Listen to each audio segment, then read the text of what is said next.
soldats tués et environ 25 autres blessés, c'est le bilan des combats menés contre des activistes islamistes dans la ville de Derna, dans l'est de la Libye.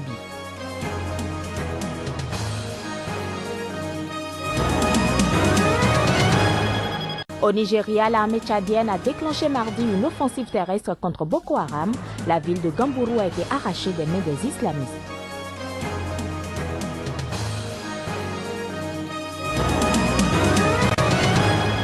Au Togo, l'élection présidentielle pourrait se tenir à la mi-avril prochain. La date précise du scrutin sera déterminée par décret en Conseil des ministres.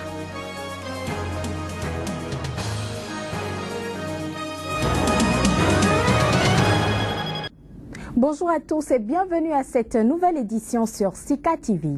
Nous démarrons par la Libye où 11 soldats au total ont été tués et environ 25 autres ont été blessés au cours des combats menés contre des activistes islamistes ces dernières 24 heures dans la ville de Derna, dans l'est du pays. Selon le colonel Al-Mismari, les activistes ont essuyé de lourdes pertes en vies humaines et en équipement. L'armée libyenne a mis en place un cordon de sécurité tout autour de la ville de Derna. La zone d'Enmara à l'est de Derna a été le théâtre de violents affrontements entre l'armée et les activistes du Conseil de la Choura des Moudjahidines de la ville de Derna. Les forces gouvernementales n'ont plus aucun contrôle sur Derna, qui est dominé par des groupes d'activistes affiliés à l'État islamiste et à Al-Qaïda. Au Nigeria, l'armée tchadienne qui a déclenché hier une offensive terrestre contre Boko Haram a pris le contrôle de la ville frontière de Gambourou.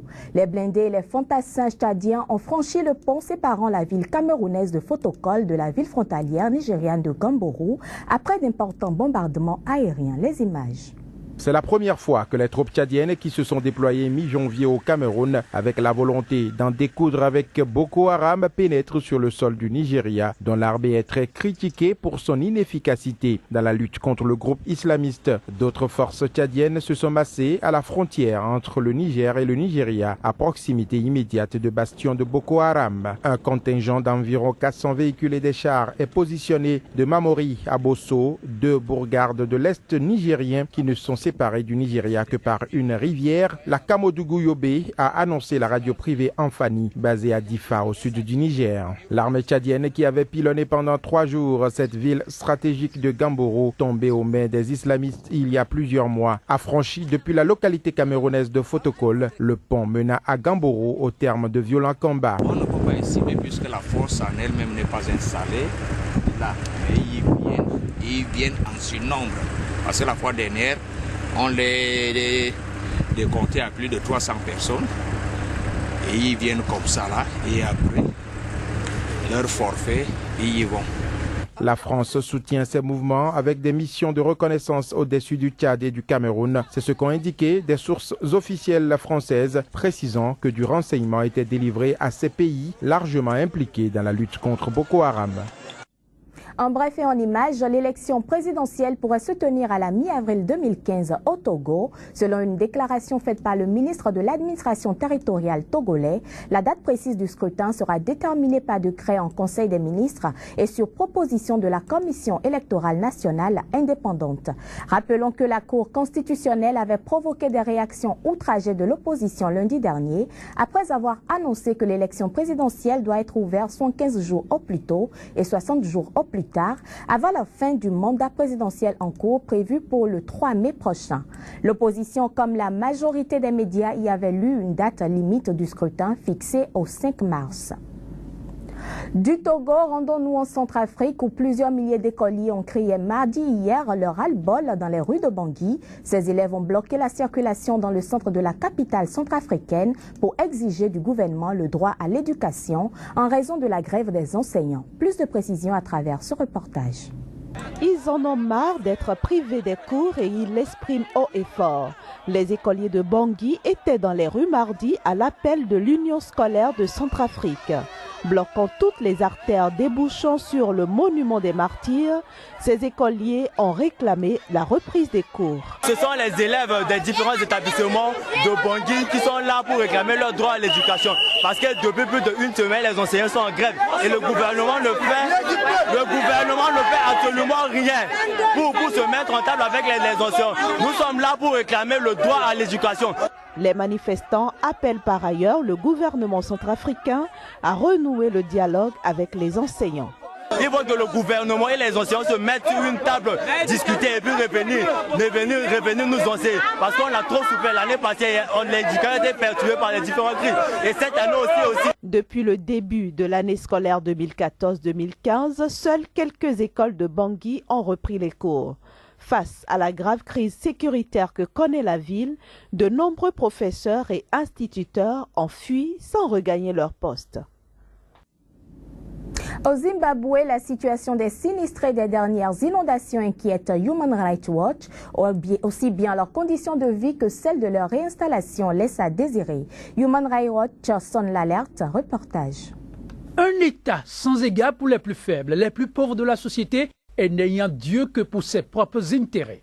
Ainsi se résume le tableau PIMPA, l'organisation de défense des droits de l'homme Human Rights Watch, de la gestion faite par le gouvernement zimbabwéen du dossier de réinstallation de ces sinistrés d'il y a un an. Nous avons établi que le gouvernement n'avait pas versé de compensation aux gens qui ont été déplacés. Donc le problème de la compensation n'est pas résolu. Ils n'ont pas accès à de la nourriture appropriée, à un abri, à des conditions sanitaires décentes, ni à de l'eau potable. Les terres sur lesquelles ils ont été installés sont une zone dont l'appartenance est disputée. Et la situation ne serait pas prête de s'améliorer. Les inondations de février 2014 qui avaient noyé le bassin du barrage au sud du pays, toujours en construction, auraient pu être évitées si les autorités avaient ouvert les vannes à temps, accuse en outre Human Rights Watch. La réaction du gouvernement est toujours attendue.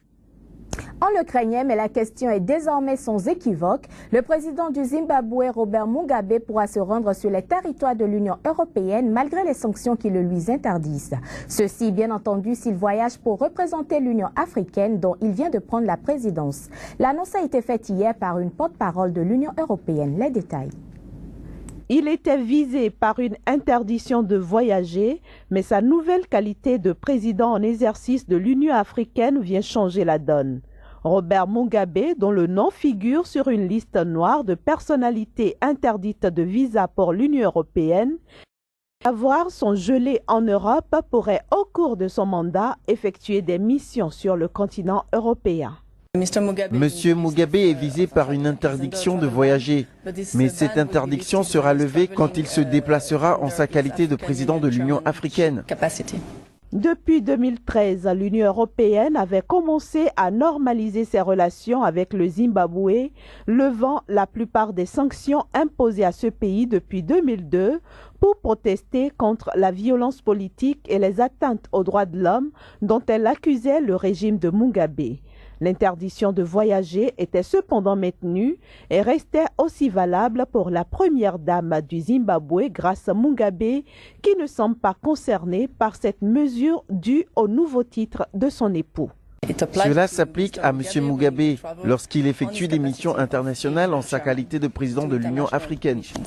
Grace Mugabe, toujours interdite de voyager en Europe, voilà qui pourrait amener Robert Mugabe à durcir davantage sa position, lui qui avait boycotté en avril 2014 un sommet UE-Afrique à Bruxelles parce qu'un visa avait été refusé à son épouse. Madame, Monsieur, c'est le moment d'aller à la découverte des unes des journaux parus ce jour. Voici la revue de presse africaine. La revue de presse africaine avec mon confrère Joël Yetondi. Joël Yetondi, bonjour. Bonjour Bella. Alors, aujourd'hui, les troupes tchadiennes venues en renfort à l'armée camerounaise dans la lutte contre Boko Haram ont fait hier une incursion spectaculaire sur le territoire nigérien. Et on remarque ce matin que la nouvelle presse africaine en fait son chou gras.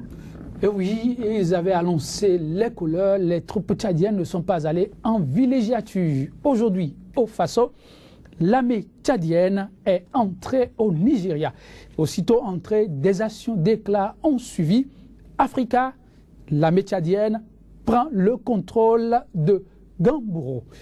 Tchad Page s'exclame, l'armée tchadienne libère Gambourou. Fasozine qualifie l'opération d'une belle offensive des alliés du Nigeria. Pour Guinée-Conakry Info, c'était carrément la troïka militaire contre Boko Haram. Face aux presses de se demander alors jusqu'où ira la résistance de Boko Haram. Le groupe islamiste pourra-t-il tenir alors pendant combien de temps? Le pays revient sur l'attentat manqué contre Goodluck Jonathan et de se demander s'il ne s'agit pas là d'un avant-goût d'une présidentielle à haut risque. Joël Yetonji, on a une grosse surprise de la Côte d'Ivoire. Le président du Conseil constitutionnel a rendu son tablier. Oui, c'était inattendu, surprise, on peut le dire. Abidjanette, démission du président du Conseil constitutionnel à quelques mois de la présidentielle. Connexion ivoirienne, Francis Wodié débarqué et remplacé par René Massadou, ouattariste, pour dire un proche du chef de l'État. Jeune Afrique évoque une question qui taraude les esprits. Pourquoi alors Francis Wodié a-t-il démissionné? Les réponses sont apportées dans les colonnes de Jeune Afrique. Maluatu revient sur la date de la présidentielle au Togo. La présidentielle se tiendra à mi-avril au Togo. Togo Site confirme l'élection présidentielle n'aura pas lieu entre le 17 avril et le 5 mars, mais plutôt à la mi-avril. Toujours au sujet des élections, mais cette fois-ci en RDC, cette sucette. Kabila peut encore jouer la montre. Karali Guinguesho revient plutôt sur la situation de Vital Kamerhe et parle de la marche de soutien pour demander à ce qu'on oublie Vital Kamerhe. Kogo Synthèse parle de la dite marche et dénonce une parodie de justice. Alors, la situation de notre confrère et directeur de la radio RPA, incarcéré au Burkina, continue de susciter beaucoup de mobilisation, n'est-ce pas? Beaucoup de mobilisation pour la libération de Bob Rugu-Inka. Arrive, affiche, manifestation à Bujumbura pour la libération d'un journaliste. Africa Time précise, au cœur de cette manifestation, il est à remarquer la forte présence des journalistes et membres de la société civile pour la libération du directeur d'une radio. Africom, la manifestation, c'était pour réclamer la libération de Bob Rugu-Inka. Et parlant de la situation de la presse au Bénin, la presse est largement revenue sur une situation bien particulière. À Dinakou, nous parle du forum des travailleurs qui marchent sur l'ORTB. C'est la chaîne de télévision publique au Bénin pour mauvaise gestion des médias de service public. À Cotonou, outre le forum, les travailleurs en personne sont également dans la rue. 24 heures au Bénin revient sur la même information. Les travailleurs de l'ORTB dans la rue ce jour. Le matinal constate que le syndicat de la maison se désolidarise de la marche du forum. Alors, Joël Yetonji, nous n'allons pas mettre fin à cette revue sans parler de l'arbitrage du match Tunisie-Guinée équatoriale qui est une fois encore devant la scène. Oui, une situation, un arbitrage qui a fait couler assez d'encre et de salive. L'événement précis affiche match Tunisie-Guinée équatoriale. La CAF renvoie l'arbitre de la CAN. Africa Top Sport, l'arbitre du match Tunisie-Guinée équatoriale suspendu pour 6 mois. Dakar, tu reviens sur la même information. La Tunisie sanctionnée et menacée de non-participation à la CAN 2017. Pourquoi? Les éléments de réponse à lui dans Dakarature. Le confrère de la matinée, l'arbitre lourdement sanctionné, la Tunisie amendée et d'importantes autres décisions à lire. Dans le confrère de la matinée, Abidjanette Sport revient sur la première affiche de la demi-finale RD Congo-Côte d'Ivoire. Voici les joueurs ivoiriens qui craignent les Congolais. Radio Okapi nous rapporte les déclarations de Florent Ibenge, l'entraîneur de l'équipe du Congo. On fera le meilleur match possible contre la Côte d'Ivoire. Restons avec Radio Okapi qui révèle que Joseph Kabila est depuis hier en terre guinéenne. Il est donc en Guinée équatoriale pour soutenir les siens avec une forte promesse de somme, je ne vous dis pas 30 millions par joueur si éventuellement la Guinée... Non, si éventuellement la RDC arrivait à remporter le match. Wow, une belle prime, n'est-ce pas? Oui, qui donne envie de devenir subitement joueur. Bien. Mesdames et messieurs, ce sera tout pour cette édition. Merci de nous avoir suivis et très bonne suite de programmes en compagnie des programmes de Sika TV.